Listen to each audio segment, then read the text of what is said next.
자, 반갑습니다, 구독자님들. 자, 오늘 포스코홀딩스 주가 상태가 막 썩 좋지는 않아요.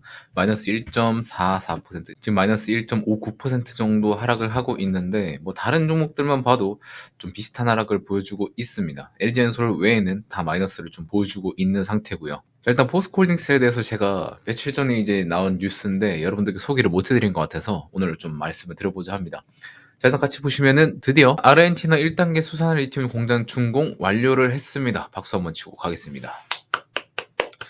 자, 일단 아르헨티나 1공장 같은 경우에는 2.5만 톤 생산 능력을 가지고 있고요. 지금 10월 28일 날짜로 뉴스가 한번 나왔었습니다. 근데 준공 날짜는 24일이었고요. 발표는 27일에 했었어요. 자, 일단은 전기차 약 60만 대 장착할 수 있는 양을 생산하게 되는데 지금 이 아르헨티나 1공장 같은 경우에는 남미 전체를 통틀어서 단일 기업 생산 능력 기준으로는 좀 최대 규모라고 이야기를 하고 있습니다. 자, 일단은 이 부분에서 중요한 게 뭐냐면 제가 예전에 포스코 그 IR 담당자분이랑 통화할 때 아르헨티나 같은 경우에는 올해 4분기에 준공될 예정이라고 들어온 게 있죠. 요게 요번에 10월 24일 날짜로 준공이 된 거라고 보시면 될 것 같습니다.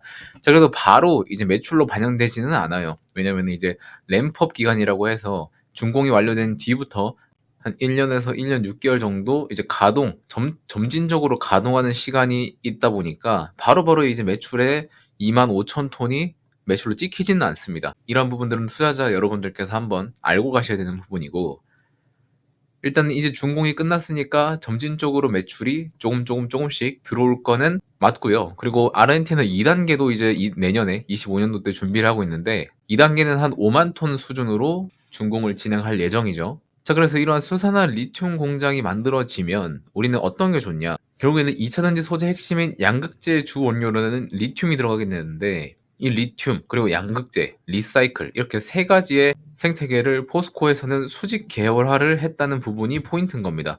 보통 이제 다른 2차전지 기업들 보면은 양극재랑 리사이클 이렇게는 좀 많이 하는데 원재료인 리튬까지 취급하는 기업들은 이제 포스코 외에는 별로 없습니다. 그렇기 때문에 이러한 체제를 한 기업에서 모두 갖췄다는 것은 원가에 대한 절감과 조달 비용이라든지 생산 비용의 절감이 이루어질 수 있기 때문에 이러한 수직 계열화가 들어간 기업들은 굉장히 프리미엄을 높게 받는 경우가 많습니다. 그게 이제 포스코를 통해 이루어질 거고 포스코 퓨처 M을 통해서 이제 배터리 양산이 들어가게 되는 거고 이거를 전기차 완성차 업체에 준 다음에 나중에 폐배터리 있죠. 이 폐배터리를 리사이클링해서 다시 리튬을 원재료를 생산하고 다시 배터리를 만드는 이런 순환 사이클을 전체적으로 포스코에서는 장착을 하고 있다고 보시면 되는 거고요.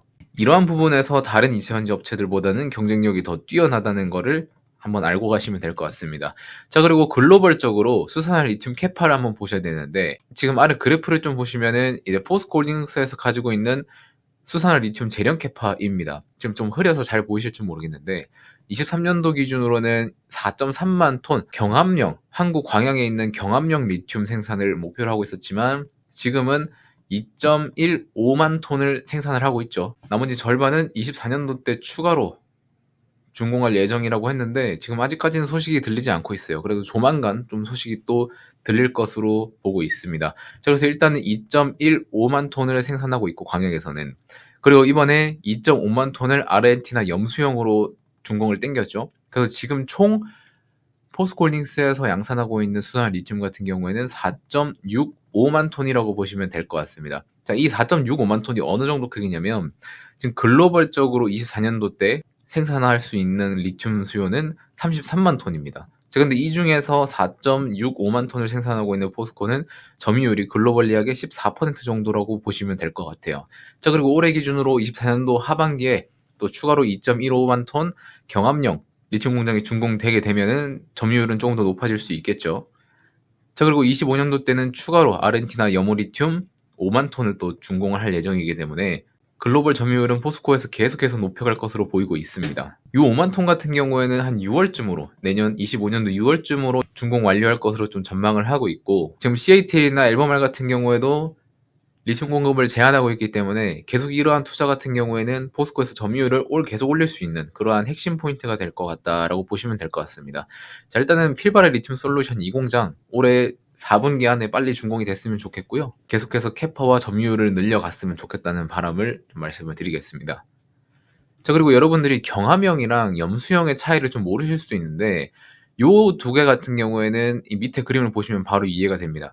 경화명 같은 경우에는 스포듐린 정광이라고 해서 여기서 채굴하고 재련을 하게 되는 거죠. 지금 포스코는 요 과정을 중심으로 광양 리튬 공장에서 재련을 진행을 하고 있었어요.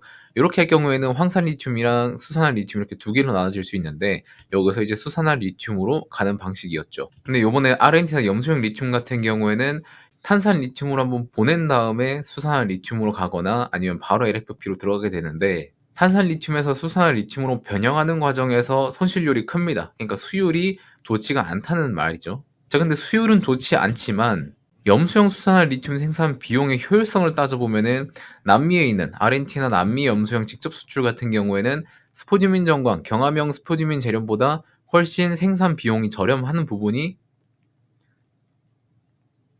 이 낮은 수율을 대체할 수 있다는 게 포인트가 되는 겁니다. 그래서 경화명으로 할 때는 굉장히 생산 비용이 좀 높게 들어요. 자, 그런데 염수형으로 추출하게 되면은 생산 비용이 굉장히 낮은 부분도 여러분들이 확인을 하실 수 있을 겁니다. 자, 그래서 좀 정리드리자면은 경화명 리튬 광물 같은 경우에는 빠르게 채굴을 할 수 있는 장점이 있지만 약간 재련 비용이 높다는 것들이 좀 단점이고, 염수형 같은 경우에는 생산에 조금 시간이 들기는 하지만 재련 비용이 낮아서 경제적인 효율성을 가져올 수 있다는 이 두 가지 포인트를 여러분들이 가져가시면 될 것 같습니다. 자, 그렇다고 해서 뭐 한쪽이 좋고 한쪽이 나쁘다 뭐 이런 거는 딱히 없어요.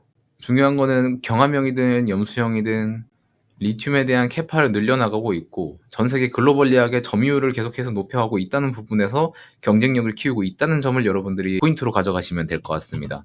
자, 포스코에서는 아르헨티나 수산화 리튬 공장 준공을 완료했고 25년에도 계속해서 늘려갈 예정이고, 그리고 그 뒤에도 아르헨티나 3공장을 건설해서 총 아르헨티나에서는 10만 톤 규모까지 생산 능력을 늘려간다고 이야기를 했고, 칠레 염호 리튬 같은 경우에도 계속해서 투자를 늘리고 있는 지금 회사에서는 운영을 되게 잘하고 있습니다. 그리고 오늘 포스코 퓨처엠 잠정 실적이 나왔죠. 지금 보시는 것처럼 뭐 매출액은 그렇게 크게 변화가 없지만 영업이익이 직전 분기 대비해서는 좀 반토막이 났습니다. 그리고 작년 동기 대비해서도 굉장히 마이너스를 많이 보고 있는데 왜 이런 결과가 나왔는지는 IR에서 한번 내용을 들어봐야 알겠지만은 지금 수요가 어느 정도 고정이 되어 있는 상태에서 회사에 들어가는 고정비를 좀 감당하기 어렵지 않았나 하는 부분에서 영업이익이 조금 깎인 것으로 보이고 있습니다. 자, 그것 때문에 포스코 퓨처엠 같은 경우에는 지금 주가가 조금 하락하고 있는 모습을 좀 보여주고 있고요.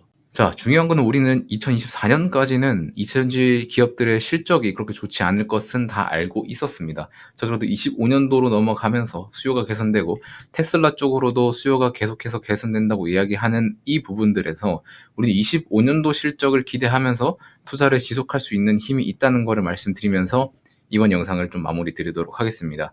자, 하여튼 여러 가지를 여러분들께 좀 말씀을 드렸는데 배워가는 재미가 좀 있죠. 여러분들이 이런 내용들을 다 아시는 분들도 계시겠지만 모르시는 분들도 꽤 많을 거라고 생각이 듭니다. 자, 그래서 이러한 부분들 꼭 기억해 두시기 바라겠고요. 배워가는 재미가 있고 여러분들이 조금 더 많은 것들을 알고 싶다고 하신다면 구독이랑 좋아요는 한 번씩만 꼭 부탁드리도록 하겠습니다.